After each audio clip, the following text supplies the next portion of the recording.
Bienvenidos al capítulo 3 de Agile Basics by Neuron Forest.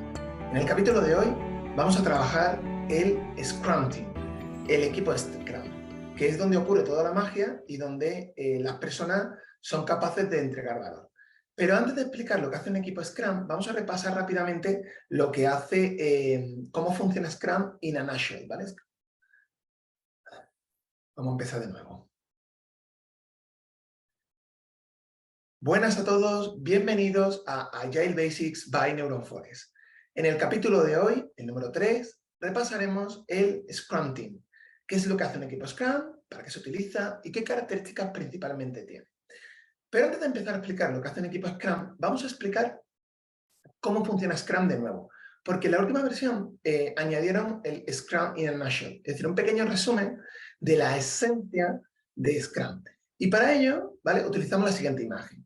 Scrum funciona de la siguiente manera. En primer lugar, aparece un Product Owner, que es la persona que ordena el trabajo para un problema complejo que queremos resolver. Y construye lo que se llama un Product Backlog, una lista de todas las cosas que considera que hay que hacer con la información que tiene hoy, con el objetivo de resolver ese problema y generar valor para ello. A partir de ahí aparece el resto del Scrum Team y, cogiendo parte de esa lista de cosas a hacer, construye y genera valor durante un periodo de tiempo que llamamos sprint. A continuación, nos sentamos con el mercado, es decir, con los stakeholders, con las personas que van a recibir ese valor o que tienen algo que decir, y ajustamos lo que aprendemos y con lo que hayamos aprendido ajustamos la información y el trabajo para el siguiente sprint. Y comenzamos de nuevo. Esto sería un poco la esencia de Scrum. Pero para ello, ¿qué tiene un Scrum Team? Bueno, esto puede ser un buen resumen de un Scrum Team. Scrum Team es un conjunto de personas pequeño, ¿vale?, aproximadamente unas 10 personas o menos. Sí es cierto que el tamaño es opcional, no es obligatorio, es una recomendación. El problema viene porque cuanto más grande es un equipo, mayor cantidad de información fluye a través de él. Y esto provoca que sea muy difícil, digamos, ser efectivos, ¿vale?, porque hay que comunicar demasiado. Lo cual tampoco significa que no pueda haber equipos grandes con Scrum. Es más, existen varias técnicas de escalado que ya veremos en futuros capítulos. Dicho esto, un equipo Scrum en general suele ser pequeño y trabaja, que sería un poco el círculo, sería el Scrum Team, alrededor de un mercado en el que hay otra serie de personas, ¿vale? Tenemos a la gerencia, customers, mercado, la comunidad, incluso otros equipos Scrum con los que podemos colaborar. A partir de ahí, un equipo Scrum está compuesto por tres, lo que hoy en día se llaman responsabilidades, porque se ha oído un poco de la palabra rol y ahora explicaremos por qué, ¿vale? Y dentro de esas responsabilidades tenemos al Product Owner o a la Product Owner, los developers y el Scrum Master. Vale, ¿cómo funciona esto? Bueno, el caso es que un equipo Scrum tiene que ser multifuncional y autogestionado. ¿Esto qué significa? Que el equipo Scrum debe ser responsable end-to-end de la entrega de valor. Es decir, desde que el cliente transmite lo que quiere o el mercado nos da pistas de lo que podemos necesitar, hasta la construcción de todo el valor y la entrega y puesta en marcha. Todo eso debería de ser responsabilidad del Scrum Team. Eso, ¿vale? Para poder conseguir eso, necesitamos que el equipo contenga todas las habilidades necesarias para hacer esa entrega de valor. Y cuando decimos todas las habilidades, son todas las habilidades. Es decir, lo que intentamos con esta regla es evitar externalizar. Si yo, por ejemplo, un caso concreto, yo externalizo el diseño de pantalla a una empresa especialista en UX. Claro, si yo lo externalizo y lo hago fuera del equipo, tengo un problema, porque voy a tener que estar gestionando eso. Voy a tener que darles tareas, además cuando yo se queden sin tarea me van a levantar la mano, oye, mándame más pantallas o mándame más cosas para hacer. Claro, le mandamos el trabajo, tenemos que comprobar que lo entregan en fecha, cuando hay errores tenemos que reportarlos, cuando hay cambios, oye, mira que ha habido un cambio, vamos a quitar este botón, tenerlo en cuenta, tenemos que estar informándoles, al final es un follón. Todo eso genera una burocracia que nos retrasa en la entrega de valor. Si esa misma externalización nos olvidamos de ella y lo internamos en el equipo iremos más rápido. Por eso en Scrum se tiende a que toda la habilidad esté dentro y de ahí que el concepto de multifuncional, que no significa que esto a veces, y a mí me ha pasado, es un error, que todo el mundo haga de todo, sino que el equipo se encarga de hacerlo todo como grupo. Por otro lado, el equipo es autogestionado y esto significa que el equipo tiene cierto grado de autonomía para tomar decisiones, ¿vale? Esto además se ha reforzado porque en versiones anteriores de Scrum se hablaba de autoorganizado, donde el equipo solo tenía potestad para organizar su trabajo. Cuando hablamos de autogestión, hablamos de un nivel mucho más elevado, donde un equipo podría llegar, pero esto sí tiene que trabajar aparte, a decidir hasta su horario o las vacaciones, cualquier cosa. Este tipo de cosas, evidentemente, como impactan en la cultura, se tienen que trabajar muy, muy de cerca con la organización. Pero también tiene sentido, todo aquello que el equipo decide es menos burocracia que el equipo tiene que centrarse y poder invertir todo su tiempo en la generación de valor. Por otro lado, vale, perfecto, multifuncional autogestionado, ¿pero para qué? Para que somos responsables del producto, responsables de la entrega de valor de ese producto. Y por tanto, como equipo, tenemos que estar tanto estructurados como empoderados.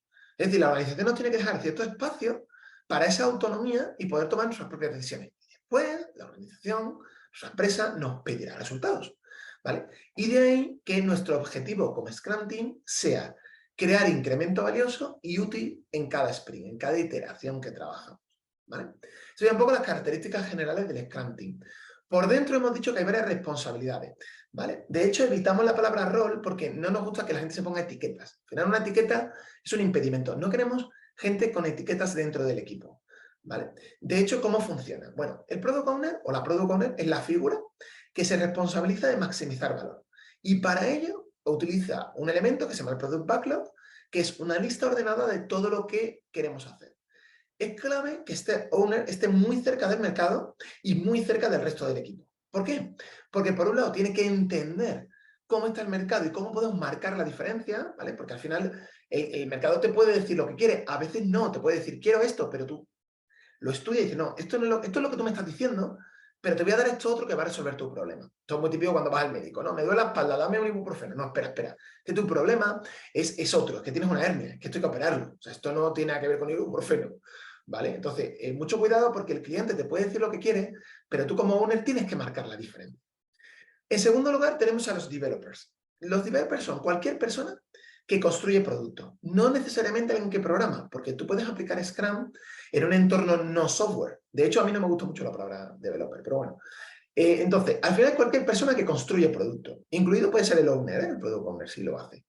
Entonces, cualquier persona puede ser un analista, un UX, un QA, yo insisto, si aplicamos Scrum en un entorno distinto al software, también. Los developers se encargan, se comprometen con esa entrega de valor. Ellos no deciden qué es valor y qué no, ¿vale? Es el owner el que decide lo que se hace, pero ellos sí deciden cómo se hace y velan por la calidad. Y esto es clave, ¿vale? Porque va a generar un debate siempre, ¿vale? Que luego será el owner el que intervenga ahí en ese debate. Entonces, los developers tratan de construir y organizarse para construir ese producto. No nos gustan las etiquetas, por eso todos somos developers, ¿vale? No, es que yo soy front y no hago back. No, perdona, tú eres parte del equipo. Tu front sin back no funciona. ¿Por qué? Porque no soy para nada una pantalla que yo le doy un botón y no hace nada. Necesitamos el back. Por tanto, como somos un grupo, no podemos tener etiquetas. Somos lo mismo. Ahora bien, si es cierto, y no podemos ignorarlo, que la gente tiende a especializarse. Por lo tanto, cada miembro del Scrum Team puede explicar qué habilidades, qué skills tienes. Y se las puede contar al resto. Y con la suma de habilidades tenemos un equipo Scrum que es capaz de hacer ciertas cosas. Por ejemplo, si nosotros queremos hacer una app móvil y nadie sabe de Android, tenemos un problema porque nuestro equipo no es capaz de generar valor ahí. Necesitamos incorporar personas que aprendan Android, bueno, o que ya sepan, o incorporar ese conocimiento al equipo. Esa es la clave. Pero no tenemos que tener una especialidad. No, yo soy el de Android, yo no hago otra cosa que no es Android. No, perdona, tú eres parte del equipo. Insisto, no significa que todo el mundo haga de todo, pero la responsabilidad es compartida.